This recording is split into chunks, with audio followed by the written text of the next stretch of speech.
காங்கிரசுடைய தமிழ்நாடு மாநில தலைவர் பொறுப்புல இருந்து செல்வ பெருந்தகை அவர்களை நீக்கியிருக்காங்க. அந்த இடத்துக்கு வேற ஒரு புதிய நபரை காங்கிரஸ் நியமனம் பண்ண மாணிக் தாகூரை கொண்டு வந்திருக்காங்க அப்படின்னு ஒரு செய்தி வெளியாயிருக்கு. அவரே அது ரொம்ப நாள் கேட்டுட்டு இருந்தார். இந்த குறிப்பா அந்த எலெக்ஷனோட ரிசல்ட்டுக்கு அப்புறம் ரொம்ப நாளா என்ன நீக்கிருங்க, நான் அதுல இருக்க விரும்பல அப்படின்ற மாதிரி தான் அவர் பேசிட்டு இருந்தாரு. குறிப்பா நேத்து ஒரு கண்டனத்தை அவர் தெரிவிச்சார். எதை பத்தின கண்டனம் உங்களுக்கு நல்லா தெரியும். ஸோ அந்த கண்டனம் வெளியான உடனே இந்த ஆக்ஷன் எடுத்திருக்காங்க. இது எப்படி பாக்குறீங்க? அவருடைய கண்டனம் முழுக்க முழுக்க சரியானது. திரு மு க ஸ்டாலின் அவர்கள் குறித்து ரொம்ப இழிவான ஒரு விஷயத்தை விஜய் அவர்கள் சட்டமன்றத்தில் செஞ்சாங்க. அதை எதிர்த்து அவர் பேட்டி கொடுத்தாரு. அதில் அவர் சொன்ன விஷயம் என்ன அப்படின்னா, ரொம்ப அருவருக்கத்தக்கமா இருக்கு, அநாகரீகமா இருக்கு. இது மட்டும் இல்லாம சட்டமன்றம் ஒரு ஷூட்டிங் ஸ்பாட் மாதிரி ஆயிடுச்சு. சட்டமன்றம் அதுக்கு ஒரு மாண்பு இருக்கு, அந்த மாண்பை விஜய் கெடுத்துட்டாரு, கேவலப்படுத்திட்டாரு அப்படிங்கிறது தான் அவங்க சொன்ன முக்கியமான கருத்து. காங்கிரஸ் பேர் இயக்கம் சார்பாக நான் கண்டிக்கிறேன் அப்படின்னாரு. செல்வ பெருந்தகை கண்டிக்கல, காங்கிரஸ் பேர் இயக்கம் சார்பாக கண்டிக்கிறேன். ஏன்னா அவர் தமிழ்நாடு மாநில காங்கிரஸினுடைய தலைவர். அதனால அவர் ரொம்ப உறுதியா சொன்னாரு. இதுல மட்டும் இல்லாம நீங்க ஸ்டாலினுடைய புகழை மங்கடிச்சிட முடியாது. அவர் எவ்வளவோ திட்டங்களை கொண்டு வந்திருக்காரு. அந்த திட்டங்களை நீங்க ஒன்ன கூட தொட முடியாது. அந்த திட்டங்கள் வழியாக தான் எல்லாமே நீங்களே உங்க ஆட்சி நடத்திக்கிட்டு இருக்கீங்க அப்படிங்கிறது. அதாவது அப்பாவை நீங்க வெளியே தராதீங்க, அந்த திட்டங்கள்ல அவர் இருக்கிறாரு. அதன் அடிப்படையில தான் அவர் அதை வெளியிட்டார். அது ரொம்ப ரொம்ப முக்கியமான ஒரு ஸ்டேட்மெண்ட். அந்த ஸ்டேட்மெண்ட்டுக்கு பிறகு அவர் தூக்கப்பட்டாரா அப்படின்னா இல்ல. அவருக்கும் மாணிக் தாகூருக்கும் இடையில ரெண்டு கோஷ்டி மாதிரி தான். ஒரு பெரிய குழு செல்வ பெருந்தகை ஆதரிக்குது, இன்னொரு சின்ன குழு மாணிக் தாகூர் ஆதரிக்குது. அப்போ காங்கிரஸ் ரெண்டா உடையுதுன்னு எடுத்துக்கலாம். காங்கிரஸ் இரண்டாக பிளவுபடுதான். எந்த அளவுக்கு மாணிக் தாகூர் ரொம்ப மோசமானவர் அப்படிங்கிறத நம்ம ஒரு செய்தியில இருந்து தெரிஞ்சுக்கலாம். அப்படின்னா பிப்ரவரி 6, 2025 ஹிந்து ஒரு கட்டுரை வெளியிட்டு இருக்கிறாங்க, ஒரு செய்தி. It is a piece. அதை எழுதுனது யார் அப்படின்னா உத்தவ் நாக் அப்படிங்கக்கூடிய ஒரு பத்திரிகையாளர். TNCC, அதாவது Tamil Nadu Congress committee, chief subjected to a caste slur by Congress leader. அதாவது காங்கிரசினுடைய ஒரு மூத்த தலைவர் தமிழ்நாடு காங்கிரஸ் கமிட்டியினுடைய தலைவரை கொச்சையாக சாதியை சொல்லி திட்டினார் அப்படின்னு சொல்லி ஒரு நியூஸ் வெளிவந்திருக்கு. அந்த நியூஸை நீங்க படிச்சு பார்த்தீங்கன்னா ரொம்ப முக்கியமானது. இந்த நியூஸ் எதை ஒட்டியது அப்படின்னா, மதுரையில இந்த சங்கிகள், இந்து முன்னணியை சார்ந்த ஆட்கள் நாங்க தீபம் ஏத்தியே தீருவோம் தர்கா அப்படின்னு சொல்லி ஒரு பெரிய போராட்டத்தை பண்ணாங்க. அது பெரிய விஷயமாச்சு. அந்த நேரத்துல எல்லாருமே எதிர்ப்பு தெரிவிச்சாங்க. தமிழ்நாடு அரசு ரொம்ப உறுதியா நின்று இந்த சங்கிகளை மேல போய் தீபம் ஏத்த விடாம தடுத்தாங்க. இந்திய வரலாறுல ராஜீவ்காந்தி செய்ய தவறியதை ஸ்டாலின் செஞ்சாரு. ராமர் கோயில் விவகாரத்துல பாத்தீங்க அப்படின்னா, ராமர் கோயிலுக்கு, அதாவது பாபர் மசூதிக்கு உள்ள ராமர் சிலையை கொண்டு போய் வச்சாங்க. இது எப்ப 1948 கொண்டு வைக்கப்பட்டுச்சு. இந்திய சுதந்திரத்துக்கு பிறகு அதை கொண்டு வைக்கிறாங்க. இந்த சிலையை வச்சாலும் பரவாயில்ல, இந்த சிலையை யாரும் வணங்குறதுக்கு அனுமதி கொடுக்க முடியாது அப்படின்னு தான் ஆரம்ப காலங்கள்ல யாரையுமே உள்ள விடாம இருந்தாங்க. ராஜீவ்காந்தி அவர் வெளிப்படையா ஒரு அறிவிப்பு செஞ்சு பாபர் மசூதிக்குள்ள இருக்கக்கூடிய இந்த பாலராமர் சிலையை வணங்குவதற்கு அனுமதி கொடுத்தார். அவர் கொடுத்ததுனாலதான் பிற்பாடு பாபர் மசூதி இடிக்கப்பட்டுச்சு. பாபர் மசூதிக்குள்ள போறதுக்கே இவங்களை அலோவ் பண்ணல அப்படின்னா இவங்க பாபர் மசூதி இடிச்சிருக்க மாட்டாங்க. பிஜேபி தான் இடிச்சதுன்னு நினைச்சிட்டேன். பாஜக, RSS சங்கிகள் தான் இடிச்சாங்க. அதுக்கு வழிவகுத்தவர் ராஜீவ்காந்தி தான். அது குறித்து ராஜீவ்காந்தியினுடைய ரிலேட்டிவ் டைம்ஸ் ஆஃப் இந்தியா பத்திரிகை ஒரு பேட்டியே கொடுத்திருக்காரு. அதுல நாங்க ஒரு சாஃப்ட் இந்துத்துவாவா நடந்துக்கிட்டோம், இந்து மக்களுடைய வாக்குகளை நாங்கள் பெறுவதற்காக அந்த விவகாரத்தில் நாங்கள் சாஃப்ட் இந்துத்துவாவாக நடந்துக்கிட்டோம், ஃபேவரா நடந்துக்கிட்டோம் அப்படிங்கிறத ஓப்பனா போட்டு உடைச்சிட்டார். ராஜீவ்காந்தியினுடைய நெருங்கிய உறவினர், குறிப்பாக அன்றைய அரசுல ஒரு முக்கியமான பதவிகள் இருந்த ஒருத்தர் நபர் டைம்ஸ் ஆஃப் இந்தியாவுக்கு பேட்டி கொடுத்திருக்காரு. இதை ஏன் நான் இப்ப சொல்றேன் அப்படின்னா, இதே போலதான் அங்க இருக்கக்கூடிய தர்காவை இடிச்சுட்டு அந்த இடத்துல இருக்கக்கூடிய தூண், அதாவது சர்வே தூண்ல திருப்பரங்குன்றத்தை அயோத்தியாக தான் மாத்தோம்னு ராஜா சொல்றாரு.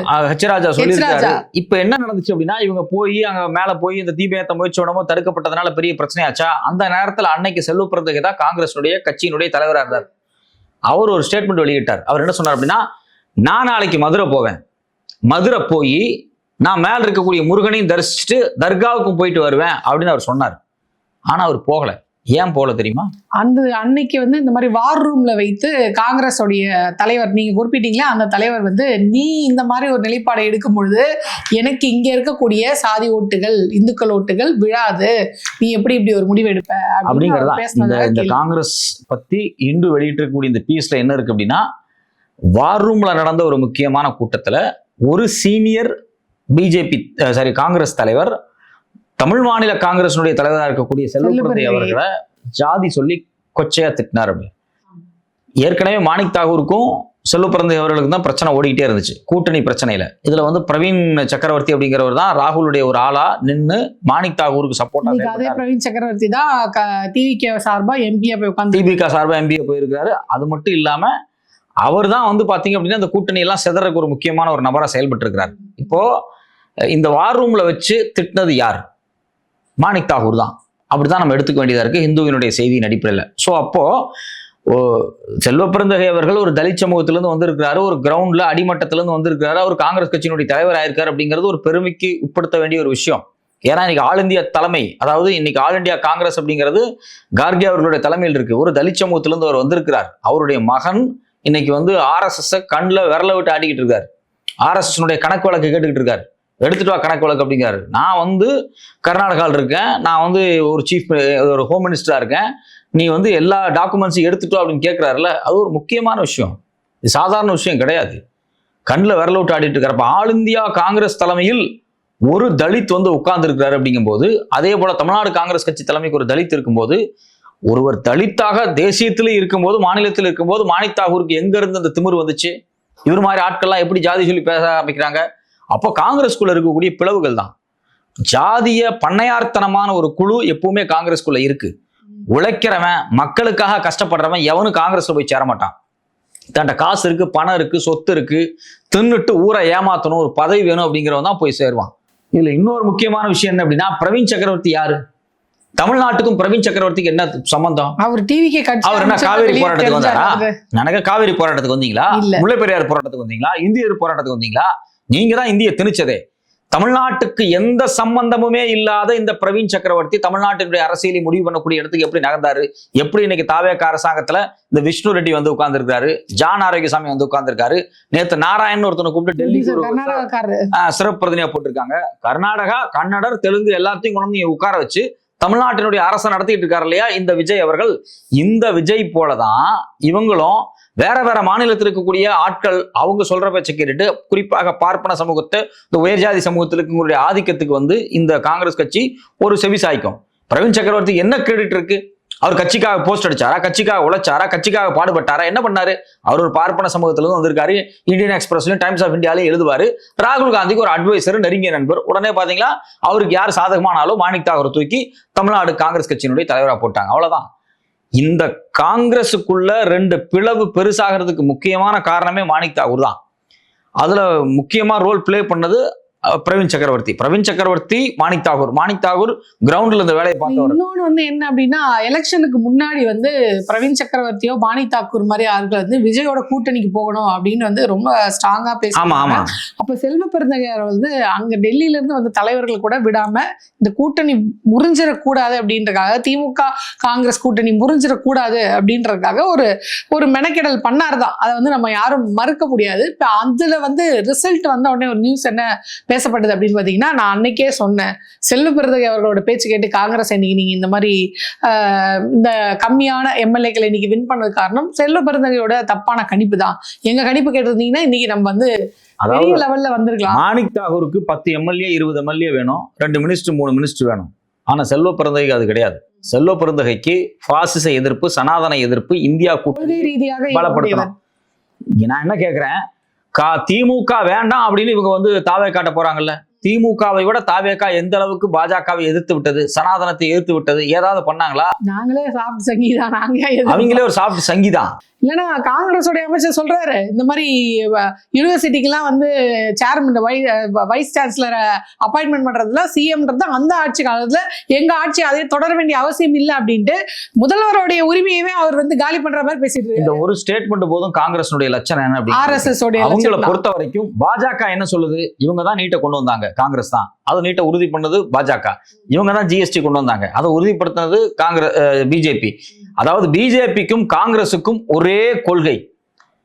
RSS எதிர்ப்பு அப்படிங்கிறது ஒரு சிலவங்கள்ட்ட மட்டும்தான் இருக்கு, அந்த காங்கிரஸ் கட்சிக்குள்ள இருக்கக்கூடிய கார்கே போன்ற அடிமட்ட தலித் சமூகத்திலிருந்து வந்தவங்களுக்கு தான் பாஜக, RSS, இந்துத்துவா, சனாதன எதிர்ப்பு இருக்கு. வேற காங்கிரஸ் பண்ணையார்களுக்கு அது கிடையவே கிடையாது. ராகுல் காந்திக்கோ இல்ல பிரவீன் சக்கரவர்த்திக்கோ மாணிக் தாகூருக்கோ சனாதன கிடையாதுன்னா, ஆனா அவர் கான்ஸ்டிடியூஷன் புக்கு தூக்கி அழைச்சிட்டு சும்மா அவர் சீன் போடுறாரு. அவர் சும்மா சீன் போடுறாரு. நான் என்ன கேட்கறேன், அவர் என்ன போராட்டத்தை நடத்திட்டாரு? சிபிஎஸ்சியில் எவ்வளவு பெரிய முறைகேடு நடந்துச்சுல, மாணவர்களை போய் சந்திச்சு பேசினார். ஓகே ரைட்டு, சந்திச்சோர முடிஞ்சிருச்சா? இந்தியா முழுக்க போராட்டம் நடத்த வேண்டியமா இல்லையா? சிஐஏ வருது, எஸ்ஐஆர்னு பேசுறாருல, பிரஸ் மீட் கொடுக்குறாருல டெல்லியில இருந்து. ஏன் தமிழ்நாடு முழுக்க எஸ்ஐஆர், இந்தியா முழுக்க எஸ்ஐஆருக்காக ஒரு நடைப்பயணம் பண்ணி மக்கள் இங்க இருக்கக்கூடிய இளைஞர்கள்லாம் திரட்டி ஏன் ஒரு பெரிய போராட்டம் நடத்தல? காக்ரோச் ஜனதா பார்ட்டின்னு ஒருத்தன் வர்றான், அவனுக்கு இருக்கக்கூடிய ஆதரவு ஏன் ராகுலுக்கு இல்ல? அவங்க இன்னும் இத்தனை நாள் விடாம போராடிட்டு இருக்காங்க. ரெண்டாவது விஷயம், அந்த பசங்க போராடுறாங்க, நீங்க என்ன கிழிச்சுக்கிட்டு இருக்கீங்க? அவங்களுக்கு ஆதரவா நீங்க போய் இறங்கி இருக்கலாமே. ராகுலோட லட்சணமே இவ்வளவுதான். அவர்லாம் வந்து வேஸ்ட். அவரு அந்த காங்கிரஸ், ராகுல், இந்த கட்சிகள் எல்லாமே இந்தியாவிலிருந்து அழித்தொழிக்கப்பட்டுட்டு பாஜகவை எதிர்ப்பதற்கு, RSS எதிர்ப்பதற்கு, சனாதனத்தை எதிர்ப்பதற்கு ஸ்ட்ராங்கான மாநில கட்சிகளுடைய கூட்டமைப்பை உருவாக்க வேண்டும். அதை கடைசியில செஞ்சு முடிக்க போறது தமிழ்நாடு தான் செய்யும். வழக்கம் போல ஸ்டாலின் தான் இந்தியா முழுக்க இருக்கக்கூடிய OBC, MBC, SC, ST மக்களுடைய ஒரு உறுதியான ஒரு ஃபெடரல் பார்ட்டியை, அதாவது ஃபெடரல் கோயலேஷனை கண்டிப்பா உருவாக்குவார் அப்படின்னு நம்ம நம்பிக்கை கொள்ளலாம். அகிலேஷ் யாதவ் இருக்காரு. அகிலேஷ் யாதவுக்கு இந்த ராகுல் காந்தி அவர்கள் காங்கிரஸ் கட்சி துரோகம் பண்ணியிருக்கு. வெஸ்ட் பெங்கால மம்தா பானர்ஜி இன்னைக்கு வீழ்த்தப்பட்டதுக்கு முதுகுல குத்துனது காங்கிரஸ். அந்த பக்கம் தேஜஸ்வி யாதவ் இன்னைக்கு வந்து CM ஆக முடியாம போனதுக்கு முதுகுல குத்துனது காங்கிரஸ். கண்ணா பின்னான்னு மகாராஷ்டிரால சிவசேனா உடைச்சதுல ஒரு பெரிய பங்கு பாஜகவுக்கு இருக்கு. அதே அளவுக்கு முதுகுல துரோகம் பண்ண பங்கும் காங்கிரஸ்க்கு இருக்கு. அவங்கள பொறுத்த வரைக்கும் என்னன்னா, இந்தியாவில் எந்த மாநிலத்திலையும் பாஜகவிற்கு எதிராக காங்கிரஸ் மட்டும்தான் இருக்க வேண்டும், மாநில கட்சிகள் இருக்கக்கூடாது என்ற ஒரு கொள்கைக்காக பாஜகவை ஜெயிக்க வைக்கக்கூடிய வேலைகளை இவங்க பார்த்துட்டு இருக்காங்க. காங்கிரஸ் வெர்சஸ் பிஜேபின்னு ஒரு ஸ்ட்ராட்டஜியை இந்தியா போறாங்க. ஒரே நாடு ஒரே தேர்தல் கொண்டு வராங்க. இவங்க அதே மாதிரி ஒரே நாட்டுல ஒரே எதிர்கட்சிக்காக நாங்க மட்டும் தான் இருக்கக்கூடாது. ஆமா, வேற யாரும் இருக்கக்கூடாது. எதிர்கட்சிக்காக தான் பாடுபட்டு கொண்டு நான் கேட்கிறேன், மாணிக் தாகூருக்கு அவ்வளவு தும்பு திராணி எல்லாம் இருக்கு. நீங்க ஒரு பெரிய கட்சி நடத்துறீங்க அப்படின்னா நீ மக்கள்கிட்ட போய் பேசு. தனித்து நில்லு. தமிழ்நாட்டில் காங்கிரஸ் தனித்து நின்னு டெபாசிட் வாங்குமா? இல்ல அவங்க திமுக பார்த்து கேக்குறாங்க. திமுக தனிச்சு நின்று ஜெயிச்சிருவாங்களா? திமுக தனிச்சு நின்று டெபாசிட் வாங்கும். 234 தொகுதியில திமுக நின்றுச்சுன்னா குறைஞ்சபட்ச திமுக 100 தொகுதியில ஜெயிக்கும். நம்ம ஏன் வெற்றின்னு சொல்ல வேணாம், தோல்வியும் அடைஞ்சிட்டு போறாங்க. 100 தொகுதியில ஜெயிக்கும். ஆனா இதே 234 தொகுதியில காங்கிரஸ் நிக்க சொல்லுங்க, ஒரே ஒரு தொகுதியில டெபாசிட் வாங்குமா? தமிழ்நாடு முழுக்க அவங்க வாங்குற மொத்த வாக்கையும் சேர்த்துனா கூட ஒரு தொகுதியில் ஜெயிக்க முடியாது அவங்கனால. சரியா? அதனால வந்து 8 ஜெயிச்சாங்களே, அது கூட்டணி காரணமாக. கூட்டணி தான் ஜெயிப்பாங்க. நான் என்ன கேட்கிறேன் அப்படின்னா, காங்கிரஸுக்கு ஒரு பலமும் கிடையாது. இவங்க வந்து முழுக்க இன்னும் பண்ணையாறு ஜாதி கட்சியா இருக்கிறாங்க. அதனாலதான் செல்வப்பிரதை அவர்களை பார்த்து இவ்வளவு கேவலமா பேசியிருக்காரு மாணிக் தாகூர். நியாயப்படி என்ன பண்ணிருக்கணும்? அவர் மேல ஆக்ஷன் எடுத்து அவரை பதவியை பறிச்சுட்டு காங்கிரஸ் விட்டு வெளியே துரத்தி இருக்கணும். அது எப்படிங்க அவங்க கட்சிக்காக 2 சீட் இவ்வளவு தூரம் போராடி திமுக கூட்டணில இருந்து வாங்கி கொடுத்து, அதுக்காக நீங்க வந்து ஒரு மாணிக் தாக்கூர் தானே, அதுக்காக நீங்க வந்து ஒரு கட்சி தலைவர் என்ன வேணாலும் பேசுவீங்களான்னு கேட்கறேன் நான். அப்ப உங்களுக்கு என்ன எத்திக்ஸ் இருக்கு? நீங்க ஜாதி ஒழிப்புல என்ன உங்களோட நிலைப்பாடு? அது அவர் தான் நிரூபணம் பண்றதுக்கான ஆதாரம் இல்ல இல்லையா? ஆதாரம் இல்ல, எல்லாத்துக்கும் தெரியும். அந்த முக்கியமான கடிதத்தை பெங்களூர்ல போய் திரு செல்வப்பிரதை அவர்கள் வந்து கார்கெட்டை கொடுத்துட்டு வந்திருக்காரு. எல்லாத்துக்குமே தெரியும். நான் கேட்கிறேன், இப்படிப்பட்ட நபர்களை அரசியலில் இருந்து அழித்தொழிக்கப்படணும். ஆனா காங்கிரஸ் இது போன்ற மோசமான ஒரு நபரை கொண்டு வந்து தலைமையில உட்கார வைக்கிறாங்க. இது எல்லாமே எதுக்கு அப்படின்னா, இப்ப செல்வப்பிரந்தகை இருந்தாரு, விஜய் தப்பா பேசினப்ப விஜய்க்கு கண்டனம் கொடுத்தாரு. அவர் திமுகவை எதிர்த்து பேசல. இப்ப என்ன பண்றாங்க அப்படின்னா, வைகோ, மாணிக் தாகூர், இது இல்லாம திருமா, இது இல்லாம கம்யூனிஸ்ட் கட்சியில சண்முகம் போன்ற ஆட்கள் எல்லாத்தையும் பயன்படுத்தி திமுகவை தினம் திட்டிக்கிட்டே இருக்கணும். திமுக இந்த ஆட்சியினுடைய குறைபாடுகளை வெளியே சொல்லிடக்கூடாது. அதற்கு வாய்ஸா, எதிர்ப்பு வாய்ஸா இவங்களை இறக்கி விடுறது. ஆமா, அதுக்கு எதிர் வாய்ஸா இவங்களை இறக்கி விட்டு ஏதோ ஒரு கான்ட்ரவர்சியை கிரியேட் பண்ணிக்கிட்டே இருக்கணும் அப்படிங்கிறதுக்காக தான் இவங்களை இறக்கி விடுறாங்க. இவங்களும் வாடகை வாய்கள் எதை வேணாலும் பேசுவாங்க. குறிப்பா அண்ணன் திருமாவை தவிர்த்து மீதி யாரு பேரும் எனக்கு நம்பிக்கை கிடையாது. அண்ணன் திருமா அவரோட ஸ்டாண்ட்ல எப்பவுமே கரெக்டா இருப்பாரு. அவருக்கு ஒரு சனாதன ஒழிப்பு கொள்கை இருக்கு. அந்த கொள்கைக்காக தான் அவர் சில வேலைகளை பாக்குறாரு.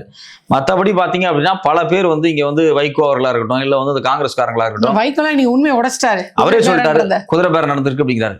வைகோ என்ன சொல்றாரு, வீடியோ வெளியிடுறாரு, பேசுறாரு மேடையில்னு.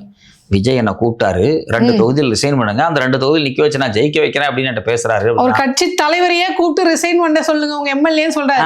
கேட்டா குதிரை பேரத்தை பத்தி நீங்க பேசுவீங்களா? அப்பட்டமாக பட்ட பகலில் குதிரை பேரம் நடந்திருக்கு. ஒரு முதலமைச்சர் ஒரு கட்சி தலைவரிடம் குதிரை பேரம் நடத்தி ரிசைன் பண்ண சொல்லுங்க, நான் வந்து பிரச்சாரம் பண்றேன். நீங்க எல்லாம் ஜனநாயகத்தை பத்தி பேசுறீங்க, வெக்கமால உங்களுக்கு எல்லாம் ஜனநாயகத்தை பத்தி பேசல. நம்ம அந்த கேள்விதான் கேட்க முடியும். உங்களுக்கு எல்லாம் ஜனநாயகத்தை பத்தி பேசுறதுக்கு என்ன யோகிதை இருக்கு அப்படின்னு தான் நம்ம கேட்கணும். அப்ப இவ்வளவு மோசமான ஒரு சூழல் போயிட்டு இருக்கு. இவர் மாணிக் தாகூரை வந்து இவங்க கட்சி தலைவர் தலைவராக கொண்டு வர்றது முழுக்க என்ன அப்படின்னா, இந்த தாவேக அரசு பண்ணக்கூடிய அனைத்து தவறுகளையும், நிர்வாக முறைகேடுகளையும், கரப்ஷன்களையும் மறைப்பதற்காக எதிர்க்கட்சிகளை நோண்டிக்கிட்டே இருக்கிறதுக்கான ஒரு செட்டப். அந்த செட்டப்புக்காக தான் அவர் கொண்டு வந்திருக்கிறாங்க. பொறுத்திருந்து பார்ப்போம் அடுத்தடுத்து என்ன நடக்குது அப்படின்னு.